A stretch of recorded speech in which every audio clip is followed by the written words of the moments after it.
is our 2014 Chevy Volt. It just rolled past 192,800 miles. Today I'm changing the oil, but more importantly, we're talking about how this vehicle is holding up after almost 200,000 miles, and will mountain mode save this thing so we can go 500,000 miles with it. Let's talk about the Chevy Volt, the combustion engine within it, and mountain mode to preserve the battery. Now with the Chevy Volt, that mileage is a little bit tricky. A lot of those miles are electric miles, but technically they're all electric miles because the Chevy Volt is an electric vehicle that uses electric from the battery for propulsion. The engine inside the Volt is actually a 1.4 liter generator that provides electricity to the battery to power the Volt.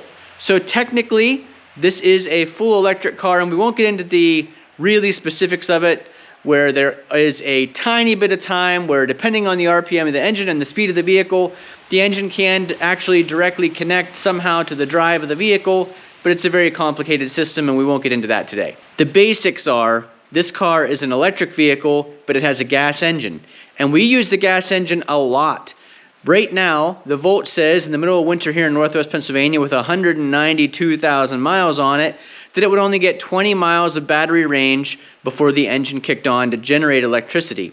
So a lot of the times we use mountain mode or hold mode to preserve the battery for later on. So if you're driving 100 miles, you want to use those 20 some miles most efficiently on flat stretches, not on the interstate, not on uphill stretches. So we can kind of play a game with mountain mode and hold so that we're using the most battery possible for the best range, and then using the gas-powered generator to generate electricity for the rest of the time driving. So in a Volt, many miles will be electric, but the gas engine still matters, especially in the wintertime. And this car is our daughter's daily driver, so reliability matters. If you're new here, our channel is called Purple Collar Life because we have primarily white collar day jobs, but we enjoy blue collar activities. That combination lifestyle is called Purple Collar Life. So you're gonna see today we're gonna do an oil change here in the Volt. We like to keep our vehicles running for the long haul. We like equipment, chainsaws, firewood, log splitters, tractors, all that outside stuff, and this is our Purple Collar Life. We do keep our vehicles for the long haul. As you can see, 193,000 miles almost. We do a lot of our own maintenance, and we focus on rural, practical living. As you can see, the car does have almost 193,000 miles on it, but it's important to understand what that actually means in a Chevy Volt. I'm going to start up here. Since the hood's open, the engine kicks on. And let's turn to our lifetime mileage is 54.8 miles per gallon. We've had times where that's been, our lifetime mileage was 180 some miles to the gallon, but as Mackenzie's away at school, she doesn't have an opportunity to charge, so it drives a lot of the time on the engine running. You can see here we're running on gasoline right now. So here in the Chevy Volt, the engine does not run all the time, but it does still experience cold starts, condensation, cold weather, winter driving, high acceleration, because unlike other vehicles where the acceleration depends on how hard you're pushing the accelerator pedal, in a Volt, the engine, since it's a generator, runs an RPM relative to how much electricity is trying to generate. So it's not necessarily proportional to how hard you're pressing the pedal. If you're climbing a hill in mountain mode, you'll actually hear the engine really rev up when it doesn't need to, but that's because it's generating more electricity to store into the battery so that you have it when you need to climb the next hill. So even if the engine runs less, oil still matters, arguably even more, because it may not always reach full operating temperature like in a traditional vehicle. Now let's talk about mountain mode and why mountain mode and hold are important, especially in the wintertime. So using mountain mode, which tells the Volt that you want to maintain some of the battery, so if you're climbing a mountain, you have that battery propulsion power ready. What it does is it runs the engine so the battery is never below half capacity. If you're already below half, it's going to run the engine harder to generate more electricity, to store in the battery. If your battery's above halfway already, it's only going to run the engine once you get to that halfway point, so you always have half the battery capacity available. Hold mode holds the battery level exactly where it's at. So if you're at a full battery and you put it in hold mode, it's going to turn the generator on to generate the electricity you need to drive while maintaining the level of the battery where it's at. So running the engine, which is a generator, does a couple things for us, especially in the wintertime. Using the generator in mountain mode or hold mode keeps the battery from running too low. It prevents deep discharges in cold weather or when the car is going to be sitting for a long time and it can't be plugged in. It reduces stress on that high voltage battery, and it avoids some of those scary messages which we have seen before on the Volt, that propulsion power reduced. I've seen that before driving the Volt up a steep incline. Once I've depleted the battery entirely, sometimes the Volt will give me that message, propulsion power reduced, meaning there's not enough electricity in the battery to go fast up this hill. You can't speed up a hill at 75 miles an hour on a 10% grade once your battery's all the way down. The generator's doing its best. The engine's running hard, high RPMs to keep you going the speed you want to go, but it's giving you that message that propulsion power may be reduced. The Voltec battery message that I've never seen and never want to see is the high voltage battery warnings, telling you high voltage battery is not working or you have to pull over and stop. Those are messages we've never seen with our Volt, and I don't want to see. I follow a lot of the Volt forums and Volt information since I was one of the early adopters of this 2014 Chevy Volt. And I'll tell you that once you start seeing some of those messages, people really start to get scared about what that means for their battery life and for the life of the car. Now, we love this car. We want to keep it going as long as possible. That's why in the wintertime, we do what we can to protect the battery using hold and mountain mode. High mileage Volt owners know this. Once those messages and issues start, repairs can get expensive fast. Our goal isn't to squeeze every last EV mile out of the Volt. It's to keep the whole car alive for as long as possible. For this oil change, I am using the AMSOIL high mileage motor oil, full synthetic, and an AMSOIL filter. This is EA15K29. Now, the reason I'm using this oil, and people are going to ask, why are you going to use AMSOIL? Well, it's because this vehicle sits sometimes for a week at a time without being driven. Or, here we are in the dead of winter, it's going to start up and run for a little bit, maybe less than a mile, then shut off, and the battery's going to do the propulsion. And then it may kick back on for another minute later on just to charge up the battery more. So it's inconsistent running time, short intervals, strange temperatures. I just want to use the best protection I can in this engine to make it last for the long haul. Other people might be asking who are familiar with the AMSOIL brand. They do make a hybrid or an EV engine oil specifically designed for vehicles like this. But with 193,000 miles, nearly, the best oil that I've found for high mileage vehicles is high mileage oil.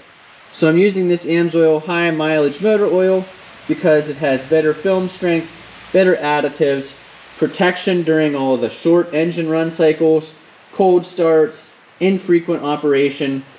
This engine might not run every day, but when it does, I want the best protection possible, especially since our daughter's the one driving it, away from home. All right, let's talk a little bit about the oil change procedure.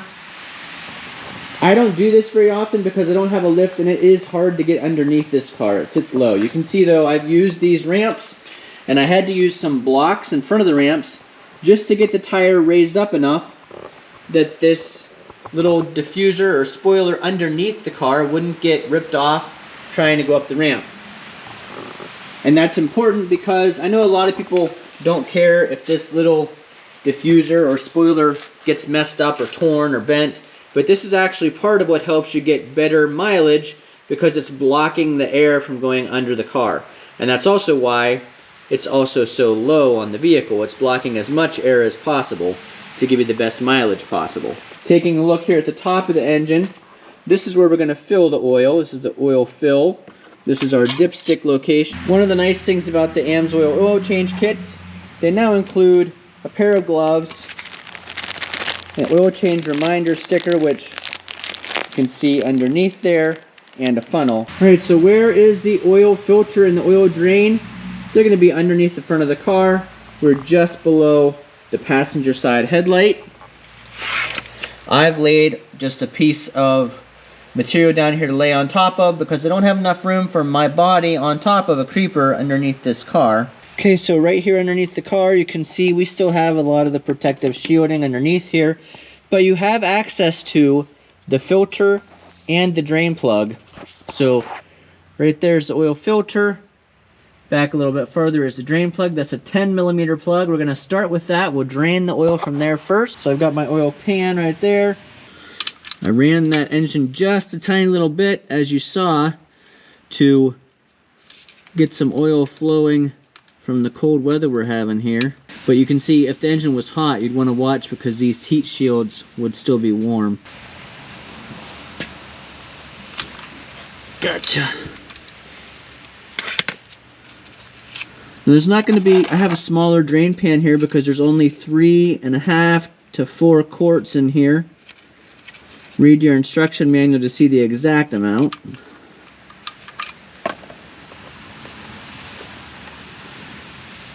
So it's not going to take real long for that to drain. Go ahead and put our plug back in once it's done draining. So there's our oil filter. Grabbed a wrench just in case we need a little assistance getting it off.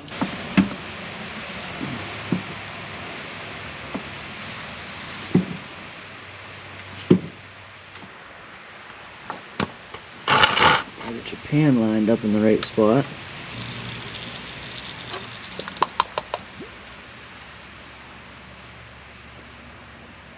Want to make sure that the gasket came off with the filter. That's important. Got my new filter here. I already put a little bit of oil just on the gasket to help it seat.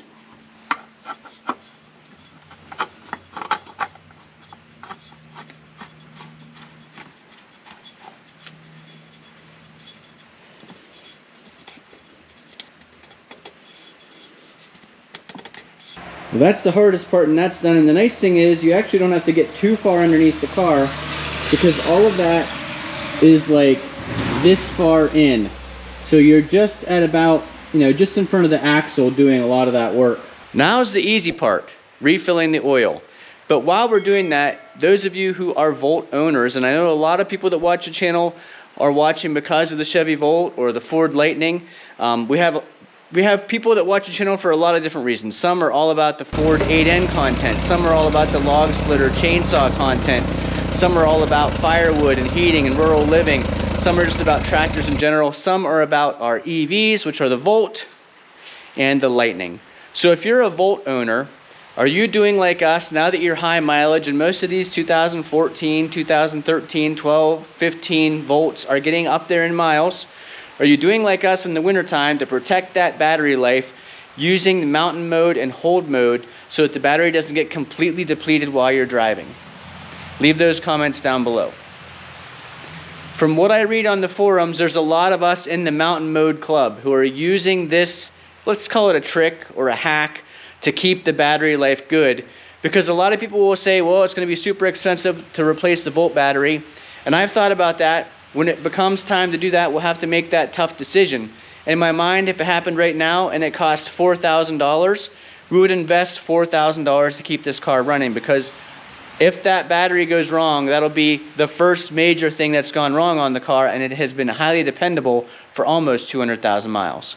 So leave those comments down below. Would you use mountain mode and hold mode, even though it uses more gasoline, to preserve the overall life of the vehicle?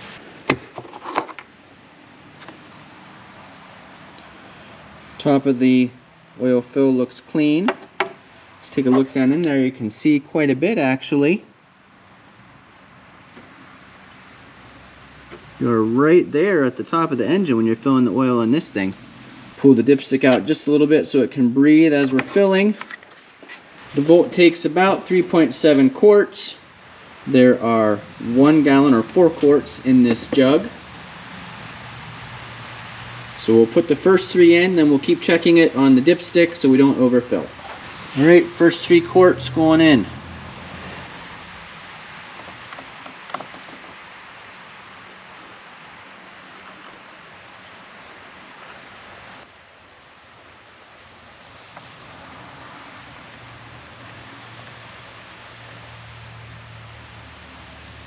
About 1.5 quarts left in the jug.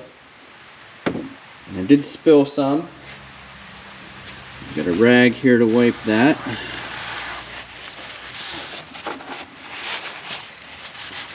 Just polish up that cover nicely. Nice and black, shiny oil color.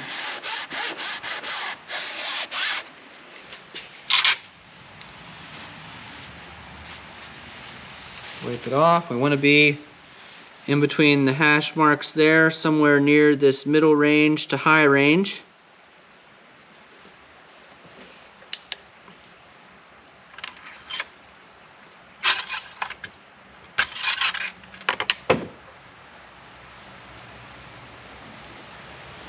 And we are right at the middle one right now, but it hasn't pumped through the fuel, but it hasn't pumped through the oil filter yet, so we know we need a little bit more in there, enough to fill the filter.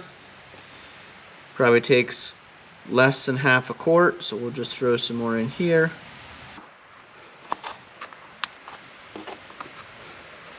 For an engine with this many miles, I'd say that oil looked really good when it came out. I didn't see any metal flakes or anything. Underneath the lid of the oil fill was perfectly clean.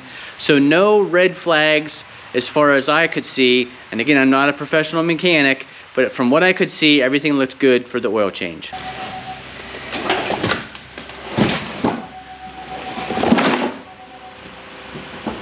So in just a minute here, I'll show you how to reset that oil life indicator inside the Volt. But I wanted to talk quickly about the oil and the vehicle after almost 200,000 miles. We have no oil consumption issues.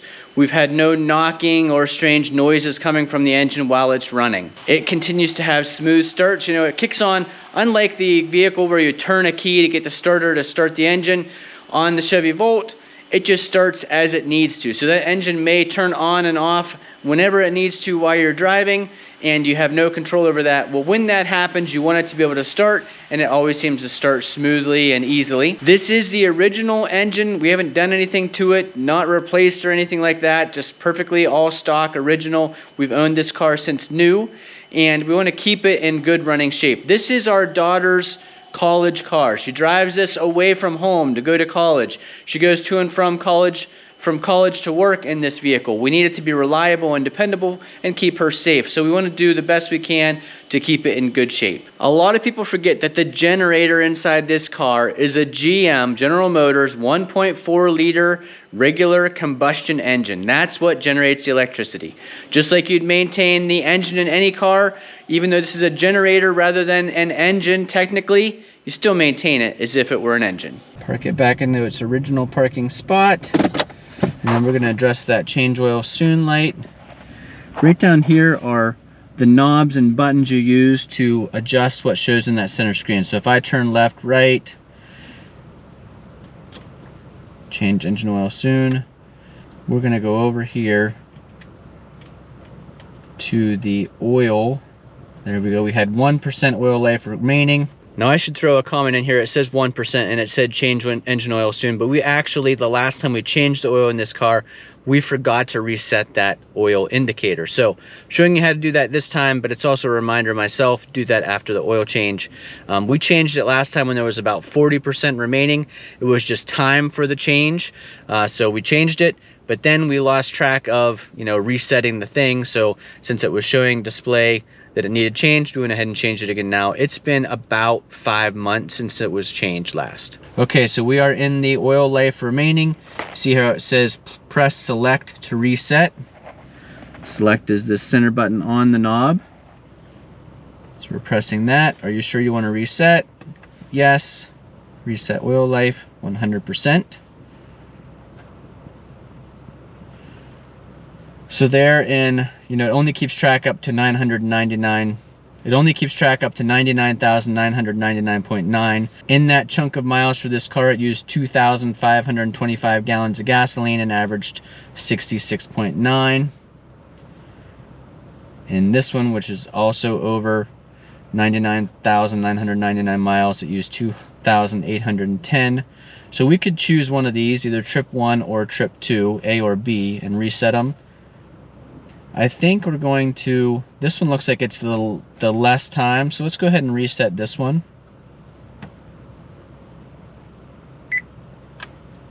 So keep track from this date forward on how it does. That one we're going to leave. Typically run with this screen on, and I'll show you how we get the engine to kick on. So we're going to say,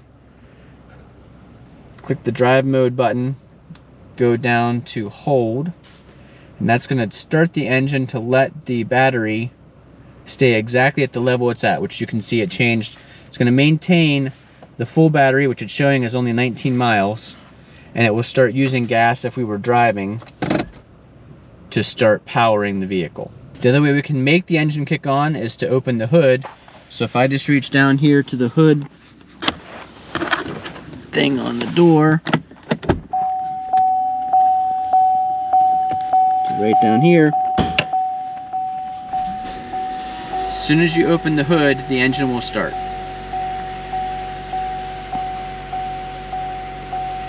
And while the engine is running, if we go back to our display here, if it'll let us, yes. So you can see the engine's running, the generator is generating 3 or 4 kilowatts. And regardless of how I push the pedal, I can push the pedal to make it rev a little bit higher, but even if I floor it, it's not going to accelerate like you floor a regular engine. Now what it's showing here is it's generating, this is the engine running and generating. The right hand side is power from the engine, the left hand side is battery that you're generating or using. It's also going to keep track of those things right here. So it's already saying we've used 0.03 gallons of gas just running here with the hood open. Let's go ahead and take a look at the engine, make sure nothing's leaking underneath, and then we're pretty much done with the oil change. Sounds good.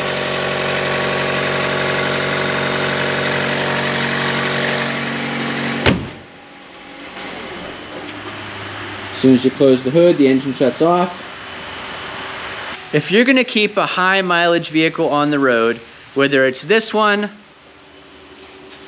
or this one, this is the kind of maintenance you have to keep up with. You have to take care of your car or your vehicle in order for your vehicle to take care of you. And this is the kind of work we like to do here at Purple Collar Lathe. If you're trying to keep a high mileage vehicle on the road, whether it's an EV or a gas or a hybrid, there is maintenance that has to be done. This is the kind of thing we like to do here on Purple Collar Lathe.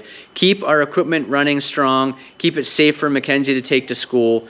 If you enjoy videos about rural living, DIY projects, and stuff like that, and you're not already subscribed, please consider clicking that subscribe button, click the like button, click that hype button, and leave those comments down below. If you're a Volt owner, do you use mountain mode and hold mode to preserve the longevity of your high voltage battery?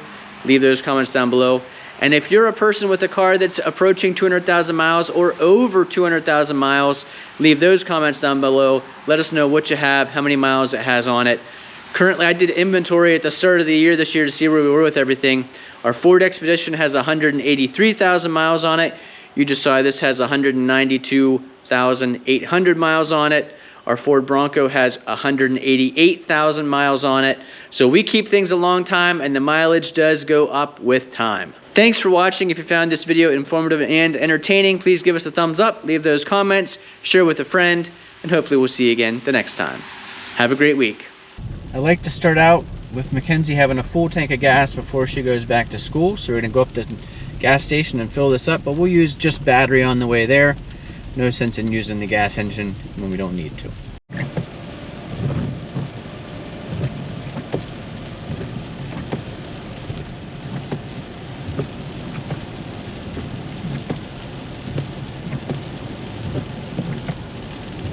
You can see we're using battery to drive, 10 kilowatts, 9, 7. But now we're going down a hill and it's regenerating. I typically drive in the L mode, which gives us the most regeneration. So as we go down this hill, you can see we are generating electricity that will be filling back into the battery. That will increase our miles per gallon. And it actually shows you that also on this screen, showing us that we're regenerating power from it shows it coming from the wheels into the battery. So when we leave our house, you have to climb a hill at first that uses more electricity than the average, but then you coast down a hill for a ways that uses less electricity than the average and regenerates some power. That's part of the ups and downs here in Northwest Pennsylvania, part of the Allegheny Mountain Range. Plenty of hills and ups and downs, which makes EV, and in this case Volt driving, really fun to learn how you're using and then regenerating electricity. See here we're using battery power to climb this hill. 37, 38 kilowatts to go up this grade.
Okay, we made it back after getting gas. Average is up to 132 miles per gallon. Now, typically that would say 250 because we drove only on electricity. It was about 5 miles to go get gas. The reason it's not 250 plus is because remember we opened the hood to run the engine for a little bit to pump the oil through that oil filter. We used 0.03 gallons of gas, and that is what's taking our miles per gallon average down to 132 rather than over 250 or infinity, since we use no gas technically to drive.